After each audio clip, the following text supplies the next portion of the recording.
আমার প্রিয় ছাত্রছাত্রীবৃন্দ, আশা করি সকলেই ভালো আছো। আজকে আমরা দ্বাদশ শ্রেণীর ইতিহাস বিষয় নিয়ে আলোচনা করব। দ্বাদশ শ্রেণীর ইতিহাস ক্লাস আজকে প্রথম ক্লাস। এর আগে তোমাদের ক্লাস নেওয়া হয়নি, তো যেহেতু প্রথম ক্লাস সেহেতু প্রথমেই আমরা জেনে নেব আমাদের ইতিহাসের সিলেবাসে কী কী বিষয় রয়েছে, অর্থাৎ পুরো সিলেবাসটা সম্পর্কে আজকে জানবো। তারপর সেই সঙ্গেই যে তোমাদের প্রশ্ন কী ধরনের আসে, অর্থাৎ প্রশ্ন প্যাটার্নটা আমরা জানব। তারপরে তোমাদের তো টেক্সট বই দরকার, কম করে একটা টেক্সট বুক অবশ্যই প্রয়োজন রয়েছে। তো কোন টেক্সট বুকটি ভালো, কোন কোন টেক্সট বই বাজারে পাওয়া যায় সেটাও নিয়ে জানব। তো আমরা মূলত তিনটি বিষয়, অর্থাৎ সিলেবাস, প্রশ্ন প্যাটার্ন আর টেক্সট বুক, এই তিনটি বিষয় নিয়ে আমরা আজকে আলোচনা করব। এই তিনটে বিষয় আজকে আমাদের এই ভিডিওতে থাকছে। তাহলে শুরু করা যাক আজকের এই টিউটোরিয়াল ক্লাসটি। দ্বাদশ শ্রেণীর এই হিস্ট্রি সিলেবাসে মোট 9টি অধ্যায় রয়েছে। 9টি অধ্যায়ে কোন কোন বিষয় আমাদের পড়তে হবে। তো প্রথম অধ্যায়ে হচ্ছে আমরা অতীত স্মরণ, অতীত ইতিহাস মানে অতীতের ঘটনাবলী নিয়ে আলোচনা করা হয় ইতিহাস। তো এখানে প্রথমে অতীত কল্পনা। মানুষের আবির্ভাবের পর থেকে যখন সভ্যতা গড়ে তো শুরু করে আস্তে আস্তে, তখন বেশ কিছু মানুষের ঘটনাকে কল্পনায় ধরে রাখার জন্য বেশ কিছু কাহিনী বা জনশ্রুতি তৈরি হয়েছে। তো সেই জনশ্রুতিগুলোর মধ্যে যে পৌরাণিক কাহিনী, কিংবদন্তি, লোককথা, স্মৃতিকথা, মৌখিক ঐতিহ্য রয়েছে অতীতকে ধরে রাখার জন্য কল্পনার মাধ্যমে, সেগুলো রয়েছে। দ্বিতীয় বিষয়টা রয়েছে যে অতীতের উত্তরাধিকার। এখানে আমাদের ভারতের ইতিহাস যে চর্চা করা হয়, মূলত ইংরেজরা আসার পরে তারা তাদের মতো করে সাম্রাজ্যবাদী স্বার্থে ইতিহাস লিখলেন। তো কিন্তু তারা কীভাবে লিখলেন, অর্থাৎ ঔপনিবেশিক ইতিহাস নির্মাণ, এবং তারপরে পরে তাদের বিরুদ্ধে আবার ভারতীয় যে ঐতিহাসিক, দেশীয় ঐতিহাসিক, তারা ইতিহাস লিখলেন, দেশীয় ইতিহাস চর্চা। তো ঔপনিবেশিক ইতিহাস নির্মাণ এবং দেশীয় ইতিহাস চর্চায় দুটো বিষয় রয়েছে। আর একটা রয়েছে ইতিহাসের গুরুত্ব। ইতিহাস কেন আমরা পড়ব, ইতিহাসের প্রয়োজনীয়তা কোথায়, সে সঙ্গে আধুনিক ইতিহাস লিখন পদ্ধতি, ইতিহাসকে কীভাবে লেখা হয়। 4 নম্বর বিষয়টা রয়েছে প্রথম অধ্যায়ে যে জাদুঘর। সে প্রাচীন যুগ থেকে আজ পর্যন্ত জাদুঘর আর কীভাবে বিকাশ ঘটলো, এবং জাদুঘরের যে বিভিন্ন প্রকারভেদগুলো রয়েছে, বিভিন্ন রকমের জাদুঘর হয়ে থাকে, সে বিষয়টা। তো 4টি বিষয় এই মেইন হচ্ছে এই প্রথম অধ্যায়ে। দ্বিতীয় অধ্যায় হচ্ছে ঊনবিংশ শতকে উপনিবেশবাদ ও সাম্রাজ্যবাদের প্রসার। তো প্রথমে সপ্তদশ অষ্টদশ শতকে এই উপনিবেশবাদের সূচনা হয়েছিল।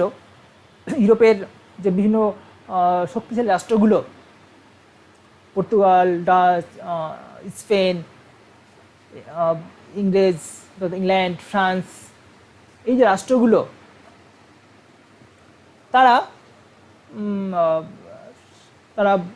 সামুদ্রিক অভিযান শুরু করেছিল। তার পরিপ্রেক্ষিতে আমেরিকা মহাদেশ আবিষ্কার করে তারা দখল করেছিল, আফ্রিকা মহাদেশ পদার্পণ করেছিল, তারপর এশিয়ার বিভিন্ন দেশে চলে আসলো। তারা কীভাবে সপ্তদশ অষ্টদশ শতকে সাম্রাজ্যের বিস্তার ঘটালো, সেটা এখানে রয়েছে। দ্বিতীয় বিষয় হচ্ছে যে সাম্রাজ্যবাদ এবং ঔপনিবেশিকতাবাদের অর্থনৈতিক ভিত্তি। এখানে মার্কেন্টাইল মূলধন, শিল্প ও পুঁজিবাদী মূলধন কীভাবে সাম্রাজ্যবাদ বিস্তার ঘটাচ্ছে, সে সঙ্গে এই ঔপনিবেশিকতাবাদ বা সাম্রাজ্যবাদ সম্পর্কে হবসন এবং লেনিনের যে তত্ত্ব, থিওরি, সেটা এখানে রয়েছে। 3 নম্বর হচ্ছে ঔপনিবেশিকবাদের রাজনৈতিক ভিত্তি। এখানে যে অর্থনৈতিক স্বার্থে কীভাবে ভূখণ্ড বিভিন্ন রাষ্ট্রগুলোকে দখল করছে। 4 নম্বর বিষয়টা রয়েছে ঔপনিবেশিক সমাজে জাতি প্রশ্ন এবং এর প্রভাব। ঔপনিবেশিক রাষ্ট্রগুলি যারা নিজেদের শ্রেষ্ঠ জাতি বলে মনে করত এবং গৌরবর্ণ, কৃষ্ণকায় যে সমস্ত দেশগুলোকে দখল করেছিল, তাদের উপর তাদের জাতিবিদ্বেষী মনোভাব চাপিয়ে দেওয়া হয়েছিল, এবং তার প্রভাব কী পড়েছিল সে সমস্ত রাষ্ট্রে, সেটা। তো দ্বিতীয় অধ্যায়ে এই বিষয়গুলো তোমরা পড়তে হবে। তৃতীয় অধ্যায়টি হচ্ছে ঔপনিবেশিক আধিপত্যের প্রকৃতি, নিয়মিত ও অনিয়মিত সাম্রাজ্য। এখানে দুটো সমীক্ষা 1 সমীক্ষা 2 রূপে এখানে সিলেবাসটা রয়েছে। সমীক্ষা 1-এ ভারতের বিষয়, সমীক্ষা 2-এ মূলত চীনের বিষয়। সমীক্ষা 1-এ ঔপনিবেশিক রাষ্ট্র হিসেবে ভারত, অর্থাৎ এখানে ভারতবর্ষ ধীরে ধীরে কীভাবে ইংরেজরা করায়ত্ত করছে। তো প্রথমে রাজনৈতিক এই আধিপত্যের প্রতিষ্ঠা, পলাশী যুদ্ধ থেকে তাদের সূচনা। তো বাংলা থেকে ধীরে ধীরে বিভিন্ন রাজ্য, বাংলা তখন বাংলা বিহার উড়িষ্যা একত্রে ছিল, তারপরে মারাঠা, মহীশূর, তারপর শিখ রাজ্য, পাঞ্জাব কীভাবে দখল করলো সেটা। তারপর নিয়ন্ত্রণ যন্ত্র বা শাসন যন্ত্র, ইংরেজরা যে ভারতবর্ষকে তাদের দখল করলো এবং তাদের শাসন ব্যবস্থা টিকে রাখার জন্য কতগুলো শাসন যন্ত্র দরকার। শাসন যন্ত্র বলতে এখানে আমলাতন্ত্র, প্রশাসক, উচ্চপদস্থ যে প্রশাসক কর্মচারী রয়েছে সেটা, সেনাবাহিনী, পুলিশ প্রশাসন এবং বিচার ব্যবস্থা, এগুলো হচ্ছে শাসন যন্ত্র। তো সেগুলো রয়েছে। তারপর ঔপনিবেশিক রাষ্ট্রের অর্থনীতিতে রেলযাত্রার সূচনা, যদিও এটা বিলম্বিত। তো এই রেলযাত্রা কীভাবে সূচনা করছে, ইংরেজরা রেলপথের বিকাশ কীভাবে ঘটছে ভারতবর্ষে, এবং কিছু তারা শিল্পের বিকাশ ঘটাচ্ছে। অবশিল্পায়নের পরে কিছু শিল্পের বিকাশ ঘটেছে, সে বিষয়টা রয়েছে। ভারতে ব্রিটিশ সাম্রাজ্যের বৌদ্ধিক বিকাশ, বিশেষ করে বেনথাম এবং মিল উদারনীতিবাদের প্রচারের দ্বারা কিছু কিছু গভর্নর জেনারেল ভারতবর্ষে কিছু উদারনৈতিক ভাবধারা প্রচারিত হয়ে কিছু সংস্কারমূলক কাজ করেছিল, সেই বিষয়টা। এই অধ্যায়ে দ্বিতীয় হচ্ছে সমীক্ষা 2, সাম্রাজ্যবাদী দেশগুলোর রাজনৈতিক নিয়ন্ত্রণ ছাড়া চীনের অর্থনৈতিক বিকাশ। কী করে সাম্রাজ্যবাদী দেশগুলি রাজনৈতিক পুরোপুরি, চীনের আর ভারতের সঙ্গে একটি পার্থক্য রয়েছে। ভারতবর্ষকে তারা পুরোপুরি দখল করে নিয়েছিল, কিন্তু চীনের রাজনৈতিক ক্ষমতা কিন্তু দখল করেনি। তাদের নিজের আধিপত্য বিস্তার করেছে শুধুমাত্র অর্থনৈতিক ক্ষেত্রে। তো অর্থনৈতিক শোষণের মাধ্যমে আধিপত্য প্রতিষ্ঠা কীভাবে করছে, রাজনীতিক মানে পুরোপুরিভাবে ভারতবর্ষকে যেমন দখল করে নিয়েছিল সেভাবে কিন্তু চীনকে দখল করেনি। তার জন্য আরেকটি বিষয় রয়েছে ভারত ও চীনের অভিজ্ঞতার একটি তুলনামূলক আলোচনা। ভারত এবং চীন দুটো রাষ্ট্রতে সাম্রাজ্যবাদী আধিপত্য প্রতিষ্ঠা হয়েছিল, কিন্তু মূলগতভাবে বেশ কিছু পার্থক্য ছিল। সেটা পড়লে তোমরা বুঝতে পারবে। এই হচ্ছে তৃতীয় অধ্যায়ের এই বিষয়গুলো। চতুর্থ অধ্যায় হচ্ছে সাম্রাজ্যবাদের বিরুদ্ধে প্রতিক্রিয়া। ভারত এবং চীন উভয় ক্ষেত্রেই ধীরে ধীরে কী করে এই যে ব্রিটিশ সাম্রাজ্যবাদ প্রতিষ্ঠিত হয়েছিল, চীনে যদি বিভিন্ন রাষ্ট্র দখল করে চীনকে, তো আস্তে আস্তে তাদের বিরুদ্ধে প্রতিক্রিয়া একটা পটভূমি তৈরি হচ্ছে। প্রথমে আগে মধ্যবিত্ত শ্রেণীর আবির্ভাব ঘটছে, তারপর তাদের শিক্ষিত হচ্ছে, তারপর আস্তে আস্তে তার সমস্ত বিষয়টা বুঝতে পারছে ইংরেজরা কীভাবে শোষণ নিপীড়ন চালাচ্ছে, তারপরে ইংরেজদের বিরুদ্ধে প্রতিবাদ সৃষ্টি হচ্ছে। তো এখানে প্রথমে এটাই রয়েছে, প্রথম মধ্যবিত্ত শ্রেণী এবং সমাজ সংস্কার কীভাবে গড়ে উঠছে, সমাজ সংস্কারমূলক যে কর্মসূচি গড়ে উঠছে, মধ্যবিত্ত শ্রেণী, শিক্ষিত শ্রেণী তারা গড়ে উঠছে এবং এখানে সমাজ সংস্কার, তাদের দ্বারাই সমাজ সংস্কার হচ্ছে। সেই সঙ্গে সমাজ সংস্কার আন্দোলনের প্রভাব, সমাজের পরিবর্তন রূপান্তর কীভাবে ঘটছে, সমাজ সংস্কার আন্দোলন হচ্ছে এবং তার ফলে কী রূপান্তর এবং পরিবর্তন ঘটছে সমাজে। গ্রামীণ এলিট সম্প্রদায়ের সম্প্রসারণ, গ্রামীণ এলিট সম্প্রদায় বলতে এখানে পতিদার, সাহুকার, কিছু মধ্যবিত্ত ভূস্বামী, এরা হচ্ছে গ্রামীণ এলিট সম্প্রদায়, এদের কথা এখানে পড়তে হবে। তার নামে শিল্পে শ্রমশক্তির আত্মপ্রকাশ, অর্থাৎ শ্রমিক শিল্পে বড় বড় শিল্প, কিছু শিল্প গড়ে উঠছে, কুটির শিল্প পরিবর্তে বড় শিল্প গড়ে উঠছে কিছু ইংরেজ এবং ভারতীয় মালিকানায়, সেখানে শ্রমিকরা কাজে যোগ দিচ্ছে। তো নতুন একটা আধুনিক শ্রমিক শ্রেণীর আবির্ভাব ঘটছে ভারতবর্ষে। তারপরে রয়েছে নিম্নবর্গ, আদিবাসী এবং দলিত, কোন কোন আদিবাসী দলিতরা রয়েছে এবং তারা কীভাবে আন্দোলন করছে। 6 নম্বর বিষয়টা রয়েছে যে পাশ্চাত্য ভাবধারা ও ভারতীয় প্রতিক্রিয়া। তো পাশ্চাত্য ভাবধারা, পাশ্চাত্যের হবস, লক, রুসো, বেনথাম, এদের যে আদর্শ মতবাদ সেটা চলে আসছে। তারপরে তাদের আদর্শ যে সাম্য, মৈত্রী, স্বাধীনতা, এই যে আদর্শগুলো দ্বারা প্রভাবিত হচ্ছে এবং তারা দেখছে ভারতবর্ষে ইংরেজরা যে কাজগুলো করে সেটা সেই আদর্শের পরিপন্থী এবং তারা হতাশ হচ্ছে, বিশেষ করে মধ্যবিত্ত শ্রেণী, এবং তারা তাদের বিরুদ্ধে একটা প্রতিক্রিয়া দেখা দিচ্ছে।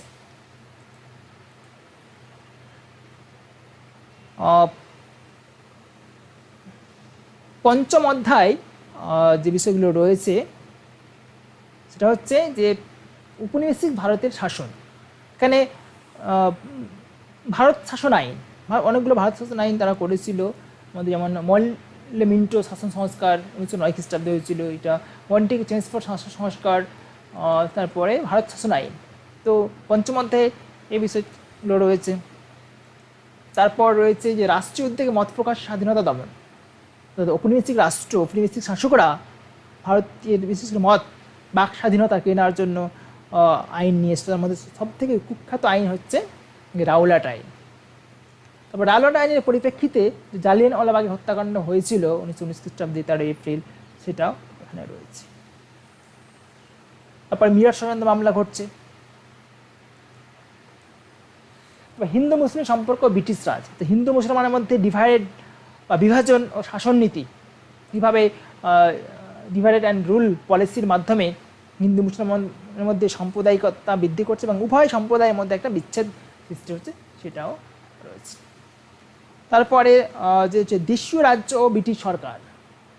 ইংরেজরা তো ভারতের 60% ভূখণ্ড স্বরাষ্ট্র দখল করেছে, বাকিগুলো ছিল দেশীয় রাজ্যের অধীনে ছিল।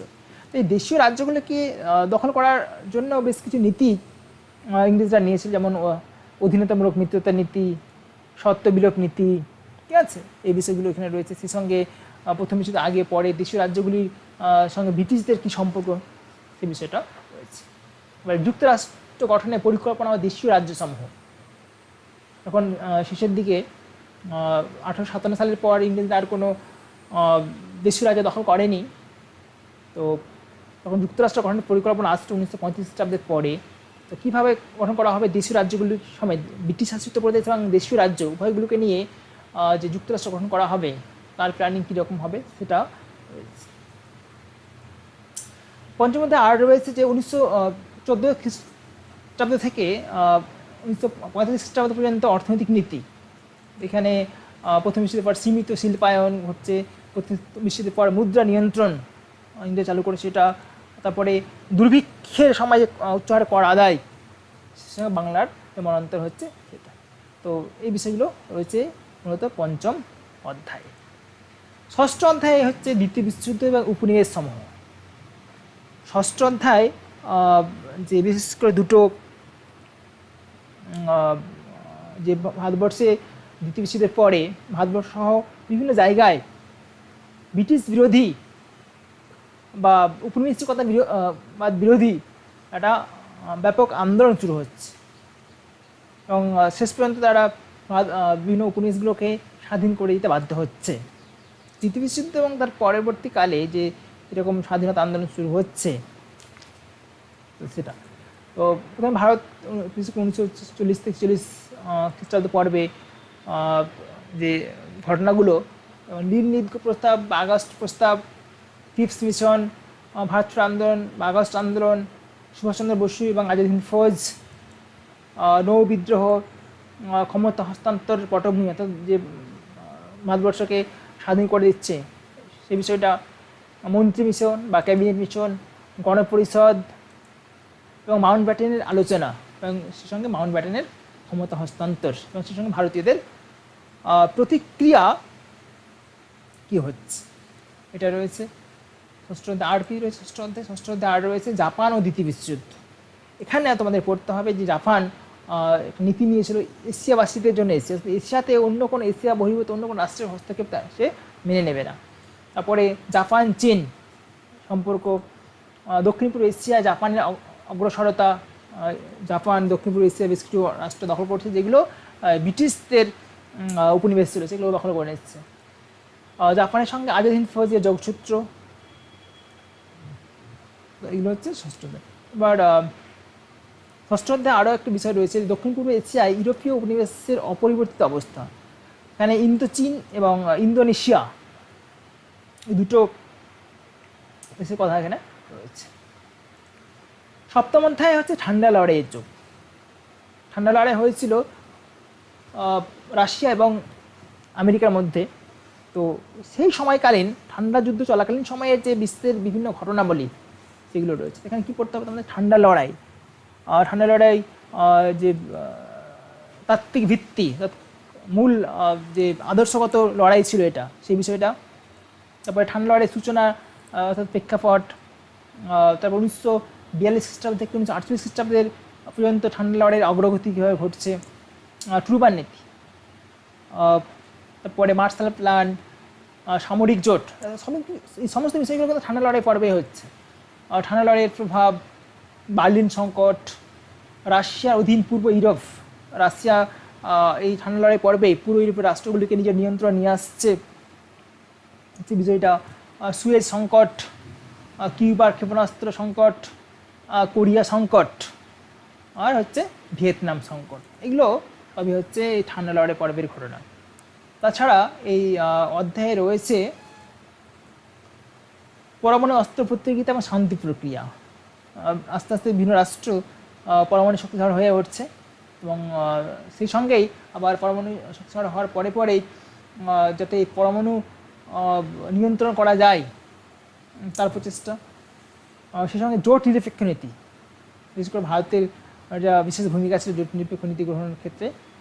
তো জোট নিরপেক্ষ নীতি, আরব দুনিয়া, বিশেষ করে ইসরায়েল এবং আরব ইসরায়েল এর মধ্যে দীর্ঘ লড়াই হয়েছে। সঙ্গে তেল সম্পদ নিয়ে তেল কূটনীতি যেটা, সেটা সঙ্গে গণপ্রজাতন্ত্রী চীনের উত্থান, বিশ্ব রাজনীতি তার অবস্থান বা প্রভাব। চীনে সমাজতান্ত্রিক রাষ্ট্র প্রতিষ্ঠা হচ্ছে চীন, এবং কীভাবে চীনের এই সমাজতন্ত্রের উত্থান ঘটছে এবং আর গোটা বিশ্ব রাজনীতি তার প্রভাব বিস্তার করছে। সপ্তম অধ্যায়ে এই বিষয়গুলো রয়েছে। অষ্টম অধ্যায় হচ্ছে উপনিবেশীকরণ, অর্থাৎ উপনিবেশীকরণের ঠিক বিপরীত। তখন আস্তে আস্তে উপনিবেশগুলো উপনিবেশী রাষ্ট্রের করায়ত্ত থেকে স্বাধীন হয়ে যাচ্ছে, সে প্রক্রিয়াটাকে বলা হচ্ছে উপনিবেশীকরণ। তো কয়েকটা রাষ্ট্রের কথা এখানে করতে হবে, যে তুমি উপনিবেশীকরণ ধারণাটা কী এবং কী করে অবনতি ঘটছে। যেমন আফ্রিকার যে আলজেরিয়া রাষ্ট্রটিকে আমাদের এখানে দেখাতে হবে যে কীভাবে আস্তে আস্তে স্বাধীনতা আন্দোলনের মাধ্যমে সেই উপনিবেশের করায়ত্ত থেকে মুক্ত হচ্ছে, স্বাধীন হচ্ছে। তারপরে দক্ষিণ পূর্ব এশিয়ার ক্ষেত্রে ইন্দোনেশিয়া, এখানে আফ্রিকার ক্ষেত্রে আলজেরিয়া, মানে আফ্রিকার অনেকগুলো দেশ উপনিবেশিক রাষ্ট্রগুলির বিরুদ্ধে লড়াই করছে, যে স্বাধীন হচ্ছে, কিন্তু এখানে একটা নিয়ে আলোচনা করবো এখানে, আলজেরিয়া। এবং দক্ষিণ পূর্ব এশিয়ার ক্ষেত্রে ইন্দোনেশিয়া।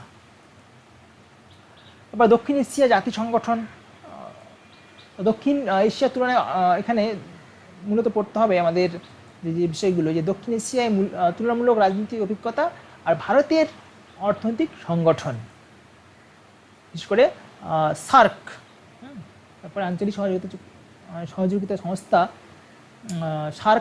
সার্কের গঠন, উদ্দেশ্য, কার্যাবলী, এই বিষয়গুলো।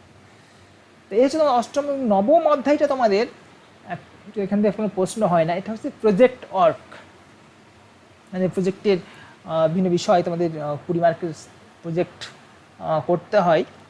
তো সেই প্রজেক্টের বিভিন্ন বিষয় এখানে রয়েছে। নতুন বিশ্ব ব্যবস্থা, তো এখানে যে বিষয়গুলো রয়েছে একটু দেখে নাও সংক্ষেপে, যে কেন্দ্রাভিমুখী ও কেন্দ্র বহিমুখী শক্তিগুলির পারস্পরিক ক্রিয়া এখানে পড়তে হবে তোমাদের এই মূল বিষয়টার মধ্যে, যে দ্বিমেরু বিশ্ব থেকে একমেরু বিশ্বের রূপান্তর, বিশ্বায়ন, দুটো বিষয়। এবং আর একটা অংশ রয়েছে এই অধ্যায়ের প্রতিবাদ আন্দোলন ও বিক্ষোভ। এখানে তোমাদের যে বিষয়গুলো রয়েছে সেটা হচ্ছে শান্তি আন্দোলন, এখানে ছাত্র আন্দোলন এবং অন্যান্য আন্দোলন, সার্বজনীন প্রাপ্তবয়স্কের ভোটাধিকারের দাবিতে আন্দোলনসমূহ, নারীদের ক্ষমতা লাভের আন্দোলন এবং পরিবেশ সুরক্ষা আন্দোলন, ঠিক আছে। সেই সঙ্গে নতুন অর্থনৈতিক ব্যবস্থা, পুঁজিবাদের সংকট এবং গ্রিক একটা সংগঠন, তার আত্মপ্রকাশ কীভাবে করছে সেটা।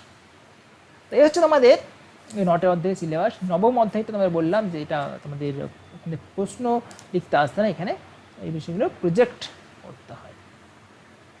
এবার আমরা যেটা জানবো সেটা হচ্ছে কোশ্চেন প্যাটার্ন, কোশ্চেন স্ট্রাকচার বা প্রশ্ন কাঠামো কী ধরনের হয়।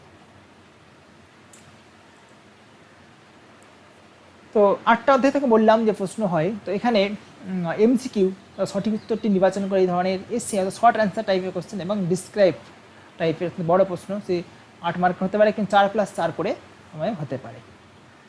ঠিক আছে, তো প্রথমে এমসিকিউ নিয়ে আলোচনা করি, কোন অধ্যায় থেকে এমসিকিউ কত মার্কের আসতে পারে।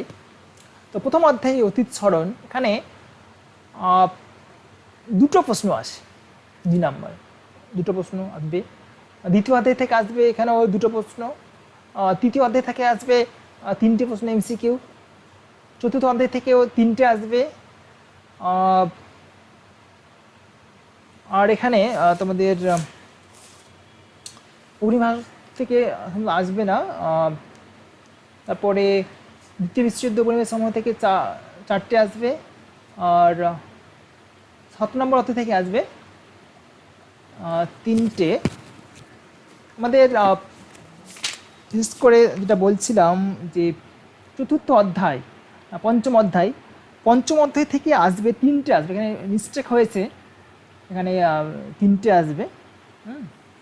সব অধ্যায় থেকে আসছে, পঞ্চম অধ্যায় যে অধ্যায়টা তোমরা দেখতে পাচ্ছ এখান থেকে কিন্তু 3টে প্রশ্ন আসবে সমস্ত অধ্যায় থেকে। টোটাল 24টা প্রশ্ন থাকবে, 24টাই করতে হবে, 24 মার্ক। ঠিক আছে, আবার দেখে নাও, প্রথম অধ্যায় থেকে 2টো, দ্বিতীয় অধ্যায় থেকে 2টো, তৃতীয় অধ্যায় থেকে 3টে, চতুর্থ অধ্যায় 3টে এবং পঞ্চম অধ্যায় থেকে 2টো। এটা মনে রাখবে, পঞ্চম অধ্যায় থেকে 2টো প্রশ্ন আসবে, এটা তোমাদের লেখা আসেনি। পঞ্চম অধ্যায় থেকে 2টো আসবে, ষষ্ঠ অধ্যায়ে 4টে, সপ্তম অধ্যায়ে 3টে, অষ্টম অধ্যায়ে 4টে, টোটাল 24টা। তোমরা স্ক্রিনশট একবার নিয়ে নিতে পারো। এবার এসে টাইপের শর্ট অ্যান্সার, প্রথম অধ্যায় থেকে কোনো এসে টাইপের অর্থাৎ শর্ট অ্যান্সার টাইপের এক কথায় উত্তর এই ধরনের কোনো প্রশ্ন হবে না। ঠিক আছে, আর দ্বিতীয় অধ্যায় থেকে 3টে আসবে, তৃতীয় অধ্যায় থেকে 2টো, 4 নম্বর অধ্যায় থেকে 3টে, আর পঞ্চম অধ্যায় থেকে, এটাও ছুটে গেছে, পঞ্চম অধ্যায় থেকে 2টো আসবে, পঞ্চম অধ্যায় থেকে 2টো, আর ষষ্ঠ অধ্যায় থেকে 2টো, সপ্তম অধ্যায় থেকে 2টো, আর অষ্টম অধ্যায় থেকে 2টো। এখানে দেখো, এখানে টোটাল প্রশ্ন থাকবে 24টা। 24টা প্রশ্নের মধ্যে থেকে তোমাদের 16টা প্রশ্ন করতে হবে, অর্থাৎ 16 মার্কসের। ঠিক আছে, 24টা প্রশ্নের মধ্যে 16টা প্রশ্ন তোমাদের করতে হবে। এবার আসা যায় বড় প্রশ্নের ক্ষেত্রে। বড় প্রশ্নের ক্ষেত্রে তোমাদের সিলেবাস 8টা অধ্যায় থেকে তোমাদের যে প্রশ্ন আসবে, এখানে 2টো পার্ট, 2টো গ্রুপ রয়েছে, গ্রুপ এ, গ্রুপ বি। 1 নম্বর অধ্যায় থেকে 4 নম্বর অধ্যায় পর্যন্ত হচ্ছে গ্রুপ এ। ভালো করে মনে রাখবে, এটা খুব গুরুত্বপূর্ণ বিষয় যে 1 থেকে 4 নম্বর হচ্ছে গ্রুপ এ, আর 5 থেকে 8 নম্বর অধ্যায় হচ্ছে গ্রুপ বি। তো গ্রুপ এ অর্থাৎ 1 থেকে 4 নম্বর অধ্যায় থেকে প্রশ্ন থাকবে 4টে, 5 থেকে 8 নম্বর অধ্যায় গ্রুপ বি থেকে, অর্থাৎ গ্রুপ বি থেকে থাকবে 4টে, মোট 8টা প্রশ্ন থাকবে। গ্রুপ এ 4টে অধ্যায় থেকে 4টে প্রশ্ন, যদিও অনেক সময় 5টা থাকে, কারণ প্রথম অধ্যায় থেকে 2টো প্রশ্ন দিয়ে অথবা থেকে 2টো প্রশ্ন হয়ে যায়, সেক্ষেত্রে 5টা হয়ে যায়, কিন্তু সম্ভব প্রত্যেক অধ্যায় থেকে একটা করে প্রশ্ন করা হয়। তবে এরকম করে নিয়ম নেই যে প্রত্যেকটা অধ্যায় থেকে প্রশ্ন আসবেই, মানে ডিসক্রিপটিভ টাইপের। তো সাধারণত প্রত্যেক অধ্যায় থেকেই একটা করে প্রশ্ন থাকেই। তো 1 থেকে 4 গ্রুপ এ, আর 5 থেকে 8 হচ্ছে গ্রুপ বি। তো প্রত্যেকটা গ্রুপ থেকে 4টে করে প্রশ্ন থাকে। এবার দেখো, তোমাদের এই মোট 8টা প্রশ্নের মধ্যে 5টা প্রশ্ন করতে হবে। মজার বিষয় হচ্ছে যে তোমরা গ্রুপ এ, গ্রুপ এ থেকে 2টো করতে হবে এবং গ্রুপ বি থেকে 2টো করতেই হবে, এবং 2টো করে 4টে হলে, এবং তোমাদের টোটাল করতে 5টা, এবং 2টো গ্রুপ এ, গ্রুপ বি যে কোনো এবার একটা করতে হবে। তুমি যদি মনে করো আমি একটা গ্রুপ থেকে 4টে প্রশ্ন করবো আর অন্য গ্রুপ থেকে একটা দিয়ে 5টা, তা কিন্তু হবে না। মিনিমাম 2টো করে করতে হবে, তারপরে 2টো গ্রুপ থেকে যে কোনো একটা গ্রুপে 3টে করবে। ঠিক আছে, মোট 5টা প্রশ্ন তোমাদের 8 মার্কসের করতে হবে। এ হচ্ছে তোমাদের প্রশ্ন প্যাটার্ন। এবার টেক্সট বুক, কী কী বই তোমাদের বই, টেক্সট বুক অবশ্যই তোমাদের একটা রাখতে হবে। টেক্সট বুক না পড়লে তোমাদের বিশেষ করে বেশিরভাগই তো শর্ট প্রশ্ন, সেহেতু শর্ট প্রশ্ন তোমরা দিতে পারবে না। যেখানে বাজারে অনেক টেক্সট বই পাওয়া যায়, তো যে বইগুলো রয়েছে এখানে, ছায়া প্রকাশনীর ভারত ও বিশ্বের ইতিহাস, যে বইটার লেখক জীবন মুখোপাধ্যায়, ডক্টর সুভাষ বিশ্বাস, এটা থাকে। তারপর একটা বই রয়েছে ভারত ও বিশ্বের ইতিহাস, যেটা জিকে পাহাড়ি লিখেছেন সাঁতরার। তারপর একটা বই রয়েছে যে উচ্চ মাধ্যমিক ইতিহাস, যে লিখেছেন মনোরঞ্জন জোদ্দার এবং নিতাই গায়েন লিখেছেন। তো এছাড়া আরও অনেক বই রয়েছে, তো তোমরা যে কোনো একটা বই অবশ্যই রাখবে। তো এখানে তোমরা ভারত ও বিশ্বের ইতিহাস, যে জীবন মুখোপাধ্যায় ও সুভাষ বিশ্বাস, এই বইটা বেশ ভালো, তোমরা এটাও রাখতে পারো। হ্যাঁ, তোমরা যে কোনো একটা বই অবশ্যই নেবে। তো আজকে এইটুকুই। পরে ক্লাস আমরা প্রথম অধ্যায় থেকে শুরু করব।